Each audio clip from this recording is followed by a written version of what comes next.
voici réunis pour le 223e anniversaire de l'assassinat du roi Louis XVI, au lendemain d'un procès dont le verdict était décidé d'avance. La France traversait alors des jours dramatiques et cette mort du monarque allait malheureusement être la première d'une longue liste.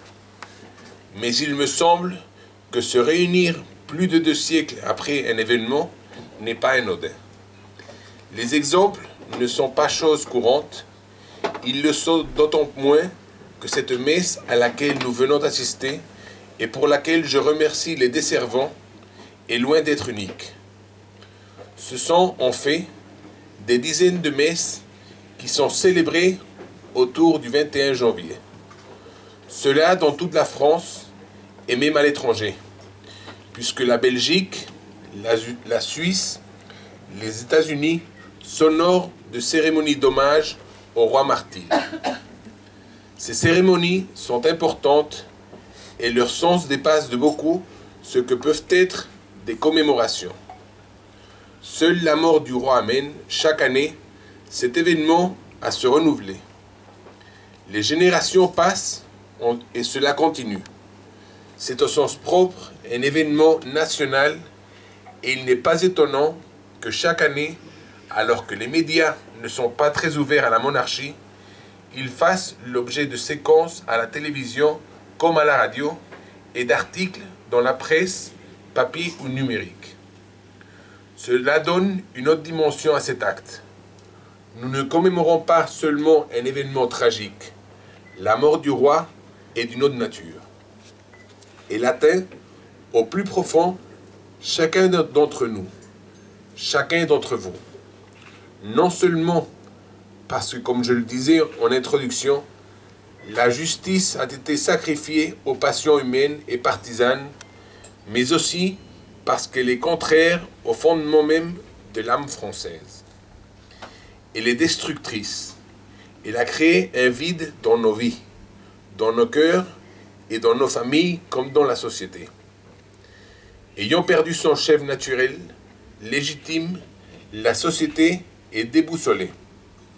Or, une société, un État, a besoin de savoir, comme un individu, d'où il vient et où il va. Sa quête est philosophique et spirituelle. La société ne peut pas se contenter d'errance, de vérité d'un jour, qui ne l'est plus le lendemain.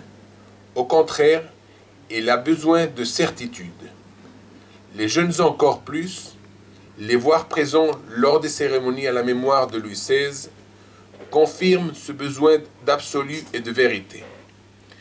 Les jeunes n'aiment pas les idées fausses. S'ils sont prêts à se donner, ce n'est pas à des chimènes. C'est pour du vrai, du juste et du beau. C'est parce qu'ils ont la foi et que dans cette foi, ils puisent leurs espérances.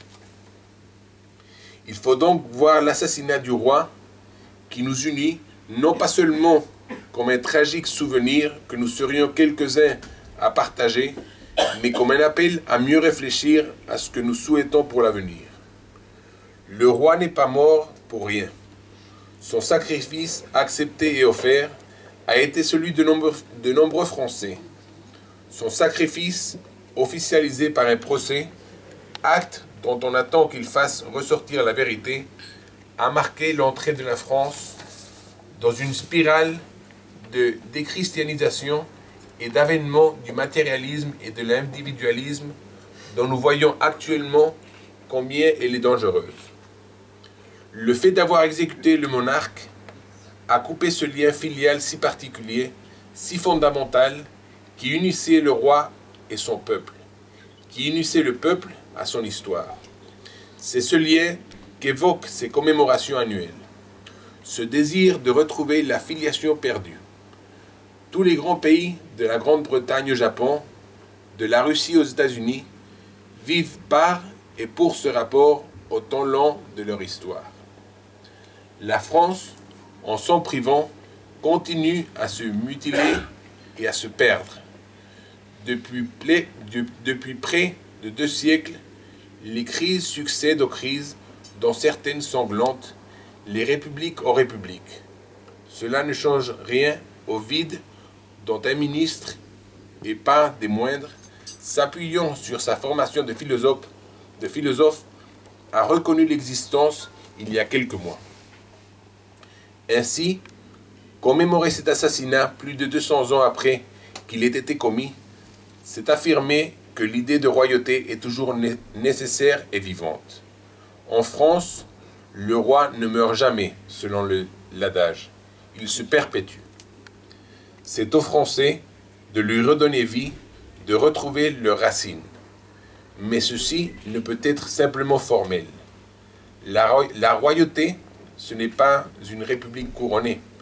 Elle est avant tout un ensemble de valeurs vécues et partagées, puisque ce sont d'elles que vient l'unité entre toutes les composantes du pays.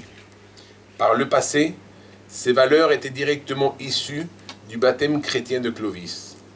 Actuellement, elles sont à retrouver, à reconstruire et surtout pas à travestir par des slogans. La France, en renouant avec ce qui l'a animée tout au long de son histoire, pourra alors surmonter difficultés et épreuves et reprendre le cours de sa destinée. Derrière le rejet de cet assassinat de Louis XVI se profile le besoin de redonner primauté à la vie, de la naissance à la mort. La nécessité de redonner à la famille tous ses droits, notamment dans l'éducation des enfants. Pensons à Louis XVI faisant faire en prison des pages d'écriture à son fils et lui enseignant histoire et géographie. Quel exemple! Derrière le rejet de la mort du roi apparaît aussi le désir de retrouver la nécessaire souveraineté garante de toutes les libertés. Tout cela ne peut rester de vains mots. Ces réalités doivent vivre. Il appartient à nous tous de le faire dans nos métiers, nos professions, dans nos familles et nos activités. Beaucoup de jeunes l'ont compris. Leurs voix sans doute ne s'entendent pas encore suffisamment, mais comme ils sont l'avenir, les veilleurs qu'ils sont actuellement deviendront rapidement les acteurs de demain. Tels sont les vœux que je forme en ce début d'année pour vous tous ici présents et pour tous les Français, pour la France. Je les accompagne de remerciements. Merci à ceux qui m'ont envoyé leurs vœux ainsi qu'à ma famille. Merci à ceux qui ont participé à la cérémonie d'aujourd'hui, les desservants, mais aussi à tous ceux qui ont contribué à son organisation et à sa tenue.